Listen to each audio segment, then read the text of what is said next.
আমার শেষ কি করবেন বাবা। কেমন যেন একটা গুমট পরিবেশ, দুর্গন্ধে টেকা দেয়। মনে হবে রীতিমতো কোনো এক ময়লার ভাগাড় আছে আশেপাশে। কিন্তু সমস্যাটা হচ্ছে একটা পোল্ট্রি খামার নিয়ে।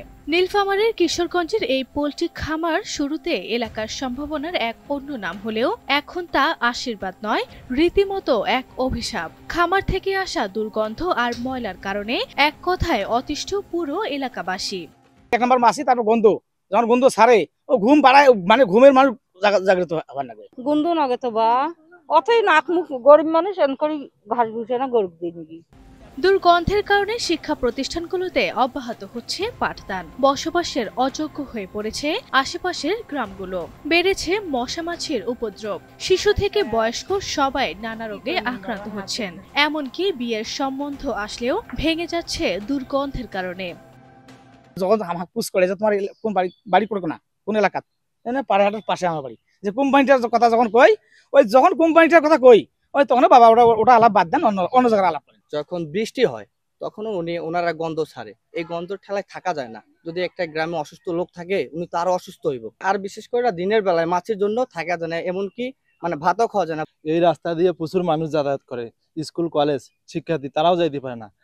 এনটিভি অনলাইন প্রতিনিধি খামারের ভেতরে প্রবেশ করতে চাইলে প্রথমে বিভিন্ন অজুহাতে বাধা দেয়া হয়। পরে স্থানীয় এক বাসিন্দার সহায়তায় ভেতরে প্রবেশ করে পরিস্থিতি ক্যামেরাবন্দি করা হয়।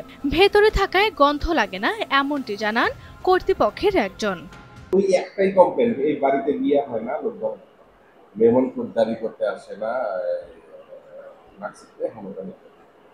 ভাই আপনি একটু আমার সাথে চলেন, ফিল্ডটাতে নিয়ে যা দেখা দিয়ে আসলে কারা কাজ করতেছে, সেগুলোতে কারা কাজ করতেছে।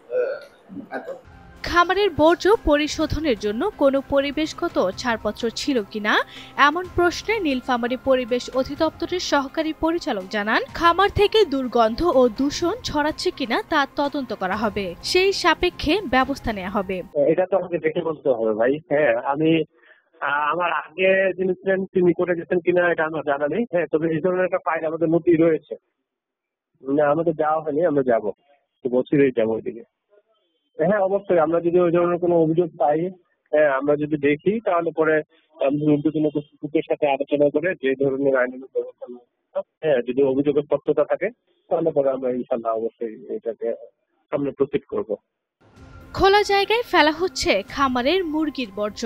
এতে আশেপাশের 1.5 থেকে 2 কিলোমিটার পর্যন্ত ছড়িয়ে পড়ছে দুর্গন্ধ, হচ্ছে পরিবেশ দূষণ। তীব্র দুর্গন্ধে বাড়ছে রোগ ব্যাধির আশঙ্কা। খুব দ্রুতই এই অসহনশীল পরিবেশ থেকে মুক্তি চায় এলাকাবাসী।